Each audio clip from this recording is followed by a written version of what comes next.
Hey boys, it's HarmNone. Today I'm going to be going over vehicles with wasted potential in Grand Theft Auto Online. Now there's a lot of vehicles that have been added into the game, there's a lot of vehicles that came out with the game, and some of them just didn't stand up to what I think a lot of us were hoping that they would be. Anyway guys, if you enjoyed the video, a like is of course appreciated.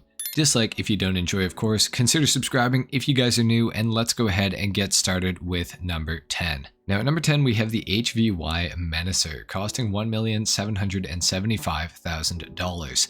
Now the Menacer is a vehicle that I have been critical of for years now, and of course I think this is rightfully so. The Menacer is a more expensive, worse version of the HVY Insurgent Pickup Custom, as well as the HVY Nightshark. It has worse armor than either of the aforementioned vehicles, with the same driver-controlled machine guns as the Nightshark, with a top-mounted gun that is marginally better than the Insurgent Pickup Customs, and it has worse off-road and on-road performance than both of those other vehicles. Now keep in mind that this is all while costing more money than either of the other two vehicles that I've mentioned. Now, in my opinion, the Menacer should have had higher suspension when it first came out, with slightly better acceleration and maybe a mildly higher top speed. I also feel that the armor should have been at least on par with the Nightshark and Insurgent Pickup Custom. It does have some nice customization that is unique to this vehicle only, which is really nice. So clearly somebody wanted to make the Menacer a cool vehicle, but unfortunately it seems like almost every other aspect of it fell just a bit short of that mark. I don't think that the Menacer is horrible, I do just think that it does have a little bit of wasted potential for sure. Next up at number 9 we have the Truffade Adder, costing $1 million. Now the Adder is my favorite car of all time in Grand Theft Auto Online, despite some pretty obvious and glaring issues. The Adder is an OG vehicle that was released alongside GTA 5, so it is a very old vehicle from 2013. Now it does get a little bit of a pass because of this, but I think that since Rockstar have shown some love to some other older vehicles like the Ubermacht Sentinel XS, Benefactor Schwarzer, and the Zentorno, I feel like the Adder should be given some love too. I think that the biggest issue with the Adder is the complete lack of any sort of customization whatsoever. I mean, this thing doesn't even have bumper or exhaust options, which is kind of a crime, in my opinion at least. Now, the other thing that I would love to see is to give the Adder's rear spoiler, which can very clearly be seen tucked into the back of the vehicle, some functionality. I think that they could definitely do something with this, because only a few short years after the game first released, we saw the Progen T20 with an active rear spoiler, so I don't see why they couldn't do it for the Adder, especially now with today's technology. I just think it might be a little too late into GTA 5's lifespan. Next up, at number 8, we have the Cargo Bob, costing $1,790,000 to $2,200,000 if you don't have the trade price. Now, the Cargo Bob is a great helicopter and it does have some uses for sure, but I do believe that it should have been upgradable upon release of the hangar, or it should have had added customization shortly after at least. Not much, but just being able to change the livery and things like that. Now, don't get me wrong, the Cargo Bob can still be useful, like for doing ammunition deliveries with the bunker, for example. However, in some cases, I do feel like the Cargo Bob could certainly use a bit more power, whether that's for lifting vehicles or for going faster through the air. It would also be really nice to be able to add some sort of weapons onto the vehicle, even if it's just like side or rear mounted machine guns like the Chinook helicopter has in real life, which the Cargo Bob is heavily inspired by. Now I do think that some engine upgrades as well as maybe handling upgrades within the hangar would have been really nice, and countermeasures would have been a nice added bonus as well. I definitely understand why it didn't have those when it first came out, but now that we have the hangar in the game and now that they've added some stuff for some of the older vehicles, I think that this is definitely something that Rockstar could and should do. Next up at number 7, we have the Balkan Envisage for $2,472,000. Now the Envisage is a pretty awesome new vehicle if you're willing to ignore two massive glaring issues with it.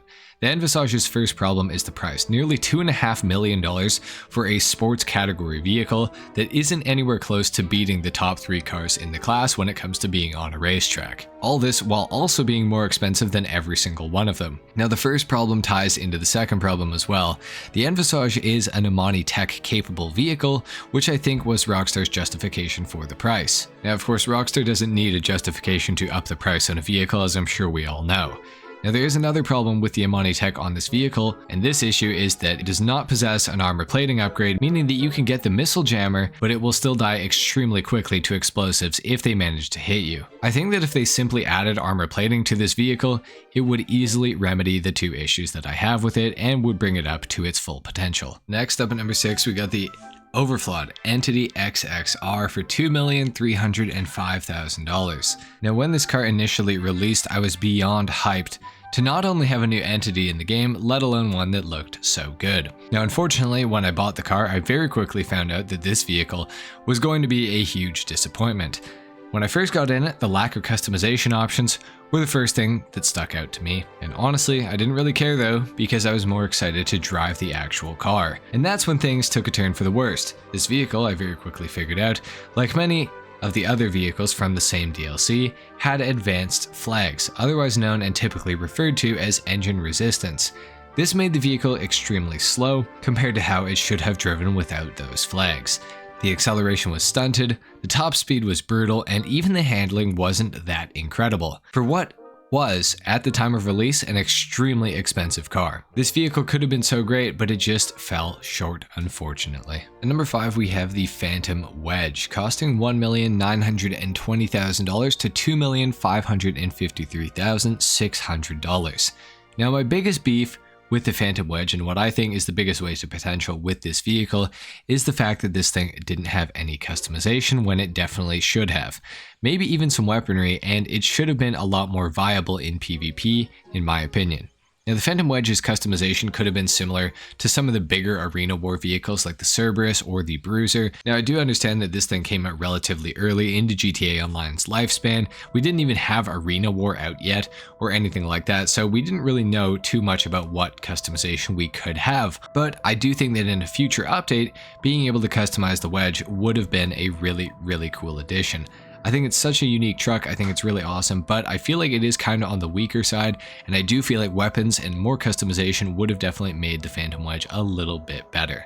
Still a cool vehicle, just has a little bit of wasted potential for sure. Next up at number 4, we have the Mammoth Patriot Mil-Spec, coming in at $1,282,500 to $1,710,000.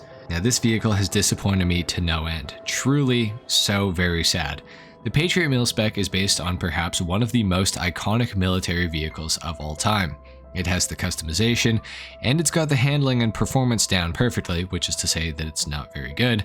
What it does have is an issue, and it is a massive issue. This vehicle, for some reason, is one of the lightest vehicles in all of GTA Online, despite the armor plating, despite how big and bulky it is.